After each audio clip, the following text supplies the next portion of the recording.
Hola, yo soy Cintia Ortiz García y en este video voy a hablar sobre la teoría humanista, la teoría cognitiva y la teoría de reducción de impulso. Como primer tema voy a hablar sobre la teoría humanista. Fue fundada en 1962 por Abraham Maslow en Estados Unidos. Su principal enfoque es el potencial humano. Tenía en cuenta la creatividad, la individualidad, los valores espirituales y veía al ser humano como un ser creativo. En comparación con la teoría del psicoanálisis y del conductismo, la teoría humanista se basa en la subjetividad y en la experiencia interna. También postuló lo que hoy conocemos como autorrealización y aquí tenemos ejemplo de qué es ser una persona autorrealizada. Es tener un buen sentido del humor, tener un alto grado de tolerancia, ser creativos, ser espontáneos, aceptarnos tal y como somos.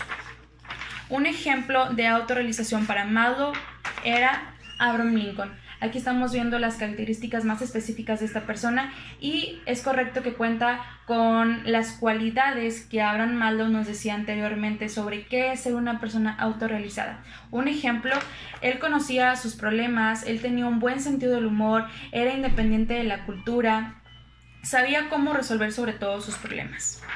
Luego tenemos la jerarquía de las necesidades también creada por Abraham Maslow. Y yo aquí puse ejemplos sobre mi vida y los voy a mencionar conforme las necesidades. Tenemos como primer escaloncito las necesidades fisiológicas. Abraham Maslow nos decía que eran las necesidades más básicas del ser humano y yo puse como ejemplo comer, dormir bien y beber.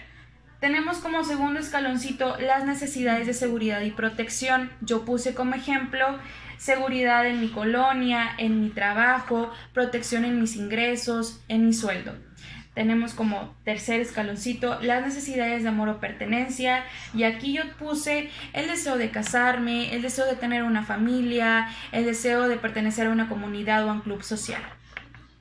Cuarto escaloncito, las necesidades de reconocimiento y aquí yo puse el respeto hacia mí misma para poder tener un respeto hacia los demás, tener éxito tanto en mi carrera como en mi trabajo y como último escaloncito tenemos las necesidades de autorrealización, lo que hablábamos anteriormente y yo puse resolver mis problemas, ser una persona creativa, conocer cuáles son mis debilidades y cuáles son mis fortalezas y sobre todo también poder resolverlos.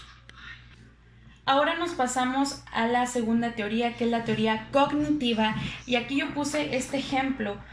Buscamos respuestas en resultados inesperados. Un ejemplo de ello es ¿por qué él pasó el examen si yo sí estudié y él no?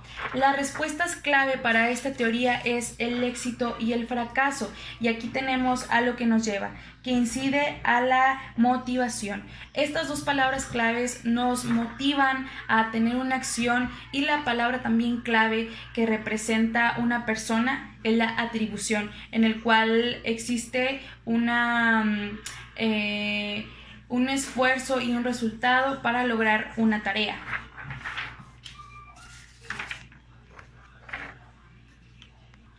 Luego tenemos la atribución que hizo Fritz Heider en cuanto a la teoría cognitiva y él nos decía que existían las personales y las ambientales. En las ambientales tenemos las estables y las no inestables, como es tener suerte. Ejemplo, en el examen tocó tener suerte y sacar una buena calificación. Y en las personales, que son incentivos, por ejemplo, del esfuerzo, de la intención que tengo yo por salir bien en mis calificaciones.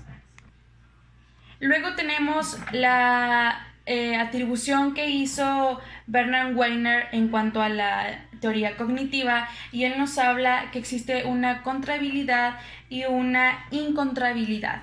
Aquí puse en la parte de abajo lo que significa tener contrahabilidad, que es la parte más importante en esta atribución, que decía que entre mayor control, mayor será nuestra motivación para realizar cualquier acción. Hablamos también de la última teoría, que era la teoría de reducción de impulso, y en el libro también nos comentaba algo muy peculiar, que era la homeostasis fisiológica. Esto significa tener una estabilidad en nuestro organismo, como por ejemplo la temperatura, y tener un equilibrio interno. La reducción se basa en este ejemplo y yo lo puse de esta manera. Tenemos como primer punto la necesidad, que es el hambre. Luego tenemos la excitación, que es dolor de cabeza, los gruñidos en el estómago. Luego tenemos la conducta motivada, que era el comer. Y por último tenemos la reducción de excitación, que es la saciedad, y es así como volvemos a tener esa homeostasis fisiológica en nuestro organismo.